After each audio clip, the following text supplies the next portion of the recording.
लेकिन इतिहास बताता है कि कोई भी जाति जो है वो यहूदी जाति से बड़ी नहीं है, लेकिन यीशु मसीह ने आपको और मुझको अपना बेटा और बेटी बनाया है। हमारे लिए प्रिविलेज है, ये मौका है, ये हालेलुया।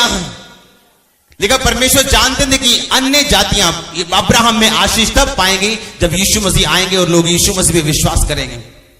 और बाइबल के मुताबिक जब हम परमेश्वर यीशु मसीह पे विश्वास करते हैं, हम उसके बेटे और बेटियां कहलाते हैं, और वो आशीष जो परमेश्वर ने अब्राहम के साथ वायदा किया था हमारी जिंदगियों में काम करना शुरू कर देती है। इसलिए अब्राहम की आशीष मांगने से पहले अपनी जिंदगी में जरूर देखना है क्या आप अब्राहम की तरह चले या नहीं। दाऊद की आशीष को याद करने से पहले जरूर देखना है क्या आप दाऊद की तरह वफादार रहे हैं या नहीं। आमीन। अपने पड़ोसी को बोलो आज से तैयारी करनी है। हालेलुया। आप जानते जब हम परमेश्वर के जब मेरा जो रूम है, जो प्रेयर रूम है, लोग हैरान, कई बार लोग देखते थे कि मेरी वाइफ के पास जितना भी गोल्ड है वो आज पहनती है, उसके बाद 1 महीने बाद चेंज होता है, वो होता नहीं है। लेकिन लोगों को ये नहीं पता होता। जब हमें पता था कि हमारे घर में एक प्रॉफिट आने वाला है, तब से परमेश्वर के उस प्रेयर रूम में मैं डेली जाता था। और परमेश्वर का आत्मा मुझसे कह रहा है बोलने के लिए, जब डिलीवरी का टाइम था 1 महीने के करीब जब रहता था, जब डॉक्टर ने बोल दिया था कि कभी भी हो सकता है, 1 महीने में भी हो सकता है, 15 दिन में भी हो सकता है, वो लास्ट डेट में भी जो आपको दी है वो तभी भी हो सकता है। हमको याद है हमारे पास एक ही गोल्ड चेन थी और मैं परमेश्वर के भवन में गया, मैंने बोला परमेश्वर ये सिर्फ डिलीवरी के लिए। और आप जानते हैं वो क्या हुआ उसके बाद। मैं जानता हूं आप जितने मर्जी भले क्यों नहीं, आपको लड़ाई के बिना कुछ नहीं मिलने वाला। आप जितने मर्जी अच्छे क्यों नहीं है, आपको फाइट के बिना कुछ नहीं मिलने वाला। जब लास्ट डेट जो उसकी कंप्लीट हो गई और हमने एक दाई से पूछा कितने दिन रहते हैं, बोलती 10 दिन रहते हैं अभी भी, और डॉक्टर के हिसाब से डेट खत्म थी। और मुझे याद आया कि मैंने 15 दिन से प्रेयर नहीं किया डिलीवरी के लिए, और परमेश्वर ने मुझसे कहा कि उस स्पिरिट को डांट, और तभी से मैंने उस शाम से मैंने प्रार्थना करनी शुरू की, और नेक्स्ट डे उसको दर्द होनी शुरू हो गई थी। और फिर से परमेश्वर ने मुझे याद करवाया तू वो नहीं पा सकता जो तू डिजर्व करता है, तू वही पा सकता है जिसके लिए तू लड़ता है और फाइट करता है। आमीन। आपको वो नहीं मिलेगा जो आप डिजर्व करते हैं। आप अच्छे हैं, लोग बहुत अच्छे हैं, लेकिन फिर भी सफर कर रहे हैं। वो ना चुगली करते हैं, वो ना दारू पीते हैं, वो ना लड़ते हैं, ना झगड़ते हैं, लेकिन फिर भी उनकी जिंदगी में आशीष नहीं है। वो सब कुछ सही कर रहे हैं, लेकिन फिर भी उनकी मैरिज नहीं हो रही। क्या परमेश्वर ये चाहते हैं? नहीं। आपको डांटने की जरूरत है शैतान को, उन आत्माओं को आपको फाइट करने की जरूरत है, तैयारी की जरूरत है। आमीन। अगर आप ध्यान से बाइबल पढ़ें तो परमेश्वर ने लिखा मैंने तुम्हें सांपों और बिच्छुओं को रोंदने का पूरा अधिकार दिया। यह वचन सबके लिए नहीं है। पास्टर्स और प्रॉफिट जब ये बातें बताते लोगों को यकीन नहीं होता, बोलते वचन तो सबके लिए है। लेकिन ध्यान से पढ़ो, ये वचन परमेश्वर चेलों को बोल रहे थे कि मैं तुम्हें सांपों और बिच्छुओं पर अधिकार देता हूं, किसी वस्तु से तुम्हें कुछ हानि ना होगी। लेकिन क्या आप ये जानते हैं कि क्या आप में वो विश्वास है कि आप उसके चेलों की तरह उसके पीछे चल सकते हैं? तो ये वचन आपके लिए। कितनों को मेरी बात समझ आ रही है? मैंने एक बात को नोटिस किया, जब आप परमेश्वर में चलते हैं आपको अंदर से परमेश्वर एक हियाव देते हैं कि अब तो दुष्ट आत्माओं पे बोलेगा। वो दुष्ट, सभी लोग बोलते हैं शैतान चला जा, लेकिन शैतान जाता नहीं। पास्टर्स लोग ही बोलते हैं शैतान चला जाए, लेकिन शैतान जाता नहीं। क्यों? बाइबल में तो ये लिखा कि तू शैतान को निकालेगा, शैतान को बोलेगा और शैतान जाएगा। फिर शैतान क्यों नहीं जाता? सब कुछ वचन के कॉपी के द्वारा नहीं, आपको रेवलेशन के द्वारा मिलना चाहिए।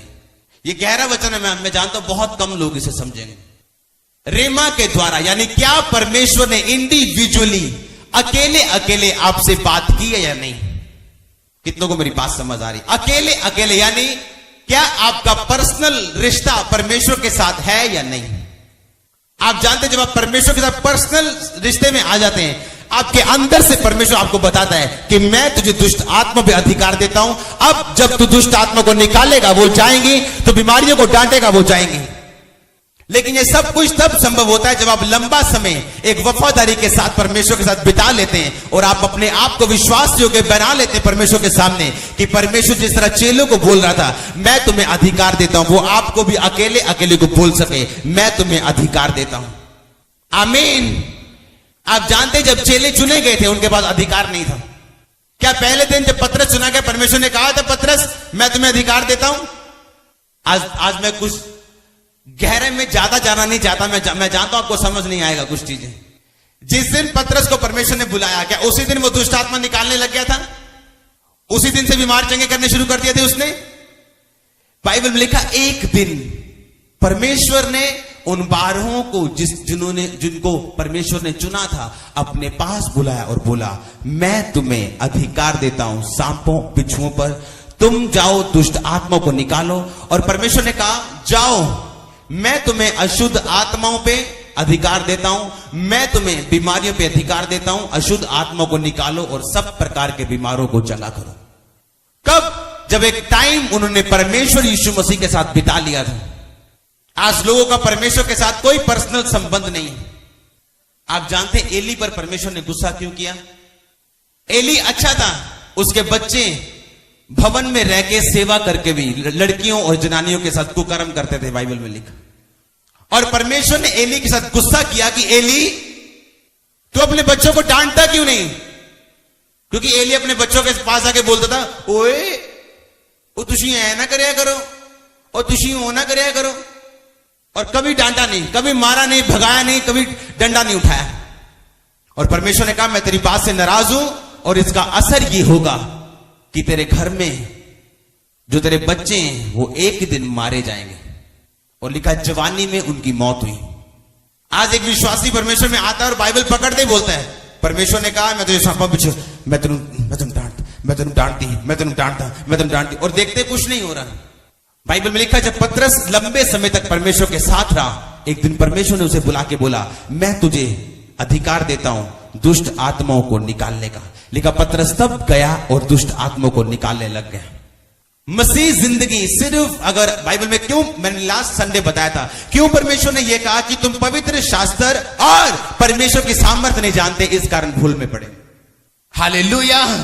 उसने यह अकेला नहीं कहा तुम पवित्र शास्त्र नहीं जानते इसलिए भूल में पड़े हो, तुम वचन नहीं जानते इसलिए भूल में पड़े हो।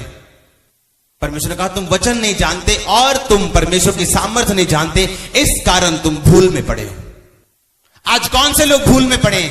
जो चर्च में आ रहे, वचन सुन रहे, वचन में लिखा परमेश्वर ने ये कहा और वो करना शुरू करते हैं, रिजल्ट नहीं आता। क्यों?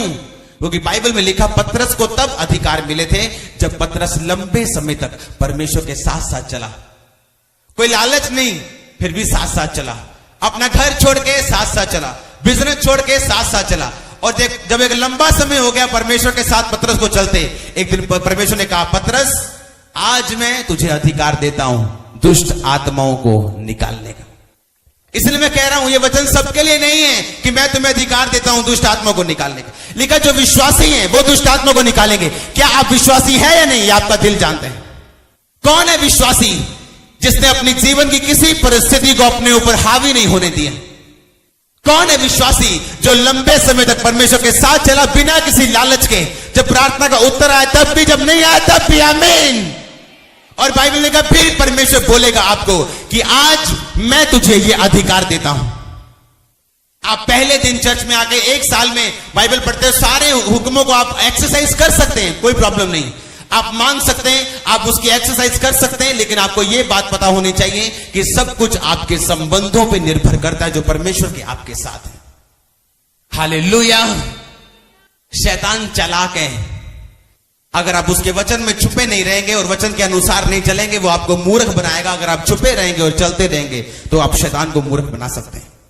हालेलुया। कितना टाइम आप रोज परमेश्वर के साथ बिताते हैं? आप किस तरह से चलते हैं जब नेगेटिव डेज आपकी जिंदगी में आते हैं, जब बुरे दिन आपकी जिंदगी में आते हैं? कितना टाइम आप किस तरह से परमेश्वर के वचन को अपनी जिंदगी का आधार मानते हैं और वचन पे चलते हैं? फिर परमेश्वर उसी हिसाब से आपको अधिकार देता है। ध्यान से अपनी अपनी बाइबल पढ़ो, स्टडी करो। क्या परमेश्वर ने पहले दिन उसको अधिकार दिया था पतरस को? क्या चेलों को पहले दिन जब बुलाया अधिकार दिया? क्या 6 महीने के अंदर दिया? कितने देर बाद परमेश्वर ने अधिकार दिया? तो अपनी अपनी बाइबल को ध्यान से स्टडी करो। परमेश्वर ने कहा, तुम स्टडी नहीं करते, तुम पवित्र शास्त्र को नहीं जानते, इसलिए तुम भूल में पड़े हो। मैं लोगों को बाइबल पढ़ते देखता हूं, लेकिन सिर्फ एक ग्रंथ की तरह 3 पेज पढ़ लिए जी, आज आधा घंटा पढ़ लीजिए। क्या जो पढ़ा वो समझा? क्या आपके अंदर सवाल नहीं आए?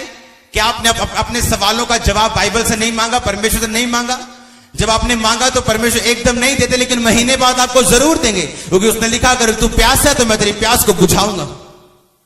बाइबल में लिखा जब वो साथ साथ चले, एक दिन परमेश्वर ने अधिकार दिया और बोला अब तुम दुष्ट आत्मा को निकालोगे, मैं तुम्हें अधिकार देता हूं, जाओ दुष्ट आत्मा को निकालो और जाओ सब प्रकार की बीमारी और दुर्बलताओं पर अधिकार रखो।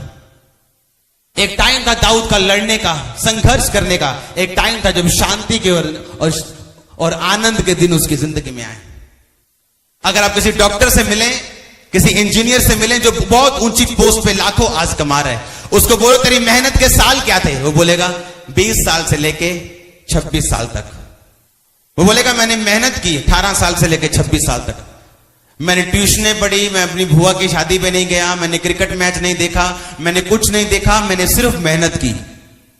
आज वो लोग अपनी कुर्सी पे बैठे आनंदित हैं और दूसरे लोग संघर्ष कर रहे हैं जो क्रिकेट देखने वाले थे 18 से 26 के बीच में। हालेलुया।